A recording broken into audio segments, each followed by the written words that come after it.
Ito ang totoong banat ni Father sa mga crocs ng kamera para lang mapabagsak nila si VP Inday Sara. Haba. Father, so Father, isang pari ito, no? At syempre ito ay nagmula kay Gilson News TV. Nakita natin to, no, dito, at nung tayo'y namamasyal-masyal at iniisa-isa natin yung mga balita ngayon, nakita natin ito. Medyo napakaganda ng mga mensahe ni Father dito. Parang may laman. Diba? Parang may ano siya, may konting laman siya, no? Parang pag inintindi mo maigi, masakit pakinggan, malamang masaktan ang mga maaapektuhan. Maganda yung sinasabi ni Father dito. Ito ay si Father Fidel Rora. Pakinggan na natin. Siyempre, ito po ang inyong lingkod na si BT na magbibigay ng reaksyon at komento dito sa video na ating matutunghayan ngayon. At huwag na natin pagtagalin at sabay-sabay na nating panoorin ang laman ng video na hatid sa atin ni Gilson News TV. At bibigyan natin ng reaksyon ang balitang ito. Siyempre, ilalagay ko sa description box ang link ng channel ni Gilson News TV para makasuportahan nyo din ang kanyang channel. Pasok! Chismosa, chismoso, let them be. Mapapagod din ang mga yan. Kakachismis. Kapag ikaw ay nasa tama at katotohanan, lalaban kang parang agila sa uwak, maniwala ka. Paano bang lumaban ang agila sa uwak? Ayan syempre si VP Sara ay talagang binabansagan talagang isang agila talaga yan. Agila. So, ang tinatapik ni Father dito, agila laban sa uwak. So, ako nagigets ko mga katunay nagigets ko si VP Sara yung agila, no? Sino kaya yung mga uwak? Ituloy natin. Ayan si Father. Kasi ang uwak, sasakayan sa agila. Ayan, katulad niyan. Pagsakay niya sa agila, tutukain yan likod ng agila. Pero yung agila, pansinin po ninyo, ay, hindi makikipaglaban ng head-on yan. Hindi pipiglas yung agila at haharapin yung uwak. Total, mas malaki naman siya, mas malakas naman siya. Hindi. Ang gagawin ng agila, hindi mapapazar yan. Lilipad lang ng lilipad yan. Pagkataas-taas, pagkataas-taas.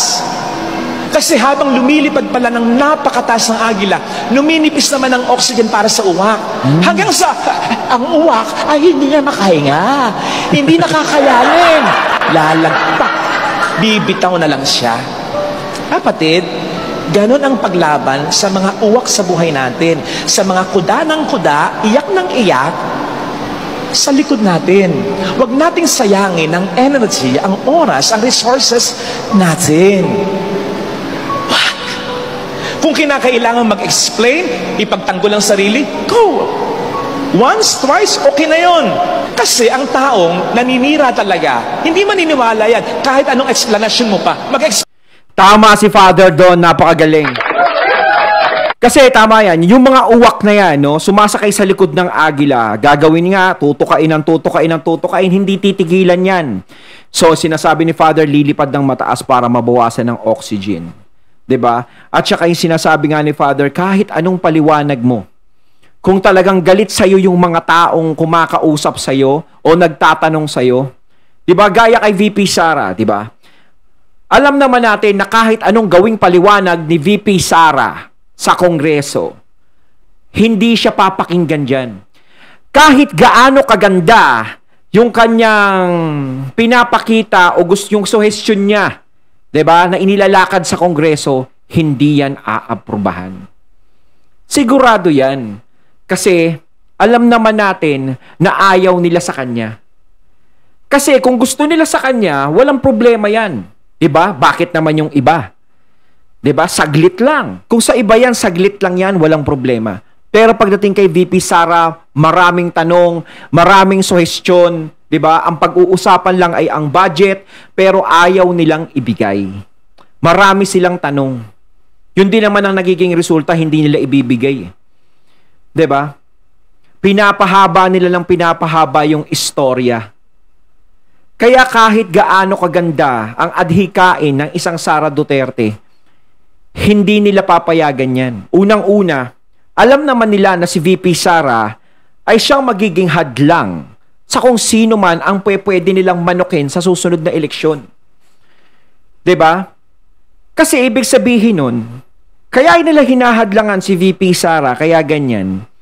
Sila na mismo ang umaamin na hindi nila kaya si Sara Duterte kapag tumakbo bilang presidente sa 2028. Sila din ang nakakaalam na walang katapat si VP Sara sa 2028. Dahil kung alam nila na mananalo ang kanilang manok sa 2028, hindi para ganyanin si VP Sara. So, ang solusyon dyan, ay huwag nating anuhin masyado to. Kailangan hindi masyadong bumango pangalan nito.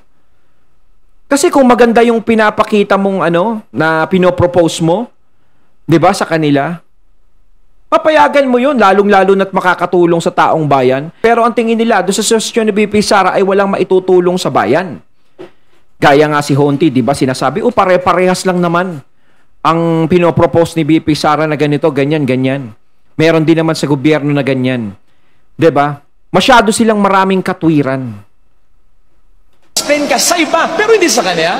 Kung kinakailangan mo magdemanda, kung sa tingin mo dapat magdemanda, demanda mo. Pero huwag mo nang isipin yung demanda mo. Mag-flourish man o hindi yung demanda mo, okay lang. Basta, huwag mo nang i-focus ang mundo mo sa kanya. Tulad ng agila, fly high, higher and higher.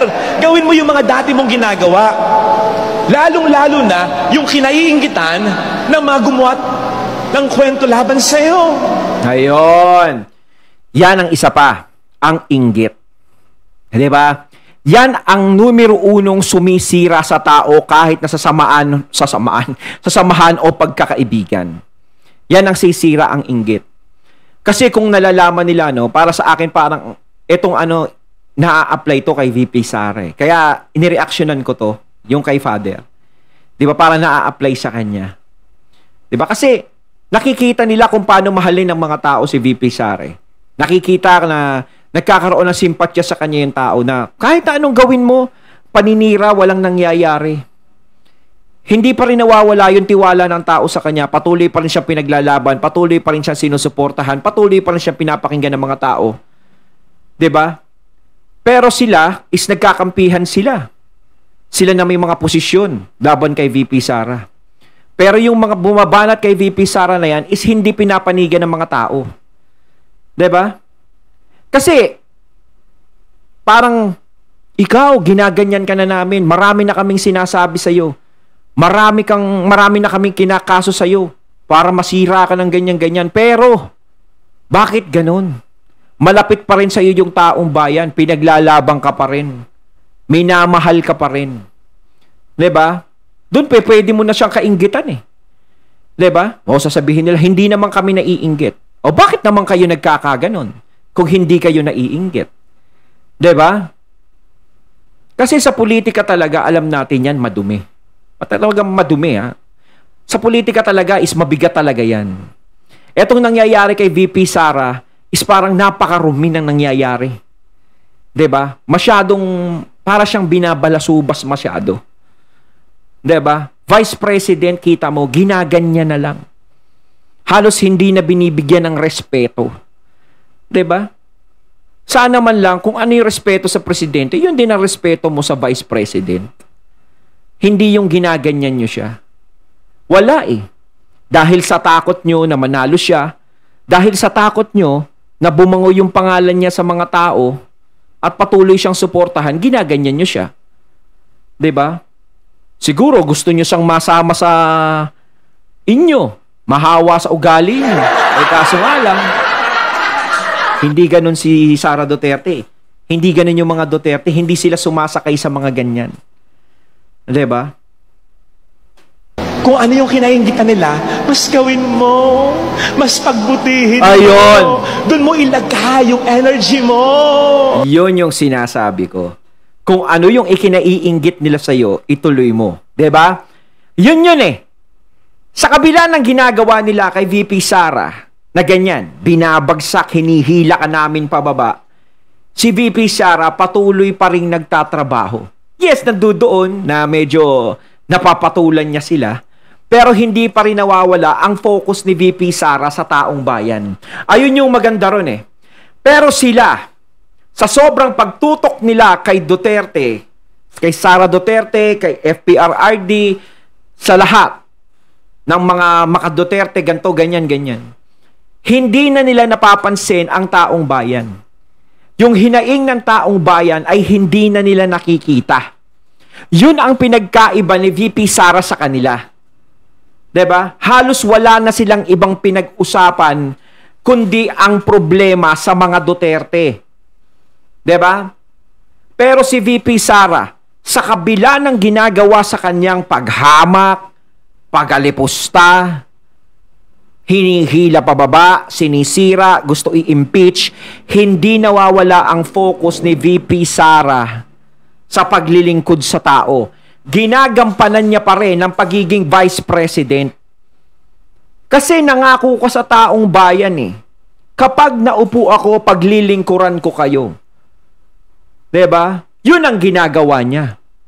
Hindi naman siya nanumpa at nagsalita sa mga tao na kapag nanalo ako, lahat ng may atraso sa akin, babalikan ko. Wala naman siyang sinasabing ganun. Ang panunumpa niya para sa taong bayan. Kaya kayo nakaupo dyan para paglingkuran ng taong bayan. Hindi para gamitin yan sa personal na bagay. Yun ang pinagkaiba nila ni VP Sara. Yun ang wala sa kanila. Tulad ng agila, confuse them with your silence and then shock them with your success. Lituhin mo sila ng katahimikan mo. Yung uwak, litong-lito. Tinutuka niya yung agila, tahimik lang yung agila. Sabi siguro ng uwak, ano ba ito? Manhid pa ito? Tok, tok, tok, tok. Hanggang sa, hindi na ka makahinga. Nasurpresa siya. Ang taas-taas na pala ng lipad ng agila. Lituhin mo siya ng katahimikan mo hanggang sa surpresahin mo na siya ng tagumpay mo. Mars, ganyan lang ang gawin mo, promise. Di ba? Ang ganda ng sinasabi ni Father, ang ganda ng homily niya, di ba? Ika nga tahimik. Yun din, ginagawa ni VP Sara. O sige, bahala kayong magsalita ng magsalita. Gusto nyo akong i-impeach? O sige, okay lang. Di ba? Pinapakita niya na hindi siya takam sa kapangyarihan. Hindi siya masyadong balitaktakan dun sa mga tao na bumabanat sa kanya. Siguro, pagkaharap niya ganito, pagharapan na, siyempre, lalabang ka. Pagsasalita ka. Pero hindi siya nagfo-focus masyado dun. Sila focus na focus sa kanya. 'Di ba? Pero ang ano ni VP Sara hindi nasisira. Yun ang maganda sa kanya. 'Di ba? Sa kakaganyan nila, sa kakaganyan, tuka ng tuka kay VP Sara. Tuka sila ng tuka, ayaw nilang tigilan. 'Di ba? Pero si VP Sara, lipad lang ng lipad. Patuloy lang siya sa paglipad. Hindi siya tumitigil. 'Di ba? Pagdating ng panahon, sa sobrang taas ng lipad niya, baka hindi na siya maabot ng mga yan. Sa sobrang pagtuka nila. Kasi doon na lang sila nakatutok sa kakatuka nila kay VP Sara. Hindi nila namamalayan, napakataas na ng lipad ng agila. Hanggang sa bumagsak na sila kasi mawawala na sila ng oxygen. Diba? Babagsak na lang sila dire-diretso sa lupa. Pero ang agila ay patuloy pa rin lumilipad dahil alam natin ang agila napakataas lumipad niyan. Talagang titingala na lang sila. Ano nyo, na kahit nasa tama tayo, kahit ang kwento ay hindi totoo, masasaktan pa rin tayo. Hindi pa rin ganun kadali yon. Lalong-lalo na kapag yung mga kwento-kwento at paratang ay galing sa mga taong hindi mo inaasahang panggagalingan. Ayun. Si Kristo sa Ebanghelyo, kung mapapansin po ninyo, yung mga nagsabi na inaalihan siya ng demonyo o lalong-lalo na yung nasisiraan siya ng bait, mga kababayan niya, mga hindi iba sa kanya. Kaya nga ang sabi niya, yung talinghaga tungkol sa mahati ang kaharian, kung hindi magsusuportahan, ang mga dapat ay nagkakampihan. Parang sinasabi niya sa mga nakakarinig sa kanya, kayo pa ba ang mag-aakusa na nasisiraan ako ng bait? Ayon. Magkakapamilya tayo dito. Dapat nagkakampihan tayo. Doon nasaktan si Kristo. Natatandaan ninyo dati, hindi siya masyadong nakagawa ng himala dahil sa hindi pagsampalataya ng mga kababayan niya. Parang ganun din dito. Ang kwento, kahit hindi totoo, kahit nasa tama ka pa, masakit din ang dating. Nagpaparang totoo kapag galing sa mga taong hindi iba sa'yo. Di ba mga katunay? Akmang-akma talaga. Hindi talaga, di ba? Para akma-akma. Na yung nangyari kay VP Sara, di ba? Kung tutugma-tugmain mo lang yung sinasabi ni Father, akmang-akma talaga. Yung nangyayari kay VP Sara na ganyan na mismong bakit sa mga kasama ko pa. Di ba? Doon mismo nagsimula eh. Yung pagganyan sa kanila, sa pamilya niya, sa mga Duterte, hindi nila inaasahan. Na mismong kayo pa, nakasama ko, gaganyanin niyo ko. Magkakasama tayo sa simula. Tapos nung nandito na tayo, bigla niyo akong iniwan, bigla niyo akong nilaglag sa ere. Na iniisip niya na magkakasama tayo hanggang sa huli, itutuloy natin kung ano yung nasimula natin. Diba? Mas pinaburan pa yung iba. Na wala namang naitulong. Diba? Walang naitulong. Yung mga pinapaboran ba ngayon is may naitulong sa Uniteam noon? Wala namang naitulong yung mga yun eh. Lalong-lalo na yung mga yellow. Wala silang naitulong. Wala silang naitulong para muling ibangon ang pangalan ng mga Marcos. Wala silang naitulong para manalo ang Uniteam. Ngayong nagkaroon na ng tagumpay ang Uniteam, bigla silang umeksena, biglang sila yung napaboran, sila ngayon ang bida, ang mga Duterte ang kontrabida. Sila yung nawala sa eksena, sila yung tinapon sa isang tabi. Sila pa yung lumalabas na masama. 'Di ba? Halos lahat ng sakripisyo ginawa ng mga Duterte. Pinakita nila na eto kami, susuporta kami sa iyo. Si VP Sara nilabag si Tatay Digong. Kahit ayaw ni Tatay Digong na pumares ka dyan, ay kahit ayaw ni Tatay Digong na magtandem sila ni PBBM, sinuwa yun ni VP Sara. Nagpatuloy pa rin siya para suportahan sila. Pero bakit bandang huli ganito ang nangyari? Medyo nauuyan yata siguro kayo sa akin nang sabihin ko, dahil sa mga akusasyon sa akin, dahil sa mga kwento sa akin, muntik na akong ma-depress, muntik na akong mamuhay sa galit, sa lungkot, muntik na akong mawala ng gana, muntik na akong mag-quit. Sabi niyo siguro, naman ni Father. Hindi. Kasi yung nagsabing, wala akong utang na loob sa mga matatandang pare, yung nagsabing bastos ako, yung mga nagsabi na pasaway ako, yung mga nagsabi ng marami pang iba mula noon hanggang ngayon. Hindi naman iglesia, hindi naman born again hindi naman protestante, majority, if not all, Katoliko. Yung iba, nakikilala. Mismong mga kasama pa, mismong mga kaano mo pa. Ako yun ang mas masakit Mga lingkod ng simbahan, na-encounter ko in one way or another, pinakisamahan ko, yung pamilya, naging kaibigan ko. Yung iba, kabaro ko. Yun ang masakit. Diba? Kahit iba siya. Parang ano talaga, dikit na dikit ang istorya na kinukwento ni Father sa homily niya. Diba? Walang pinagkaiba. Na mismong mga kasama mo, ka-close mo pa, ang mismong gumanon sa'yo. Ako ng milyon-milyon na bashers, kakayanin ko. Magtetengang kawali lang ako. Pero, yung bashing ng hindi iba sa akin, hindi pwedeng pumasok dito, labas dito. Pumapasok dito. Nasasaktan. Katulad mo, maliitin ka na ng iba, murahin ka na ng iba, etsipwera ka ng iba, ikumpara ka ng iba sa mas magaling daw sa'yo, sa mas maganda sa'yo, husgahan ka na ng iba, pwedeng pumasok dito, labas dito. Pero yung maramdaman mo yan, maranasan mo yan, mapakinggan mo yan sa sariling asawa mo, sa anak mo, sa magulang mo, sa kapatid mo, pagpasok dito niyan, gusto mo mang lumabas dito, diretso. Kahit parang hindi totoo, parang magiging totoo. Masakit yun. Kaya hindi sapat yung nasa tama ka lang May pangalawa makinig ka sa kanya. During those times that I was very down, parang nagbulong sa akin ng Panginoon, Father Fidel, Sino bang nagsabing bastos ka? Sino bang nagsabing wala kang utang na loob sa mga kapwa-pari mong matatanda pa yung iba? Sino bang nagsabi sa'yo na pasaway ka? Sino bang nagsabi sa'yo ng ganito, ganon? Sino? Hindi naman ako, Father Fidel, di ba? Sinong pinakikinggan mo? Huwag sila. Ako lang. Huwag yung asawa mo pakinggan mo. Huwag yung pinaramdam sa'yo ng anak mo, ang panghawakan mo.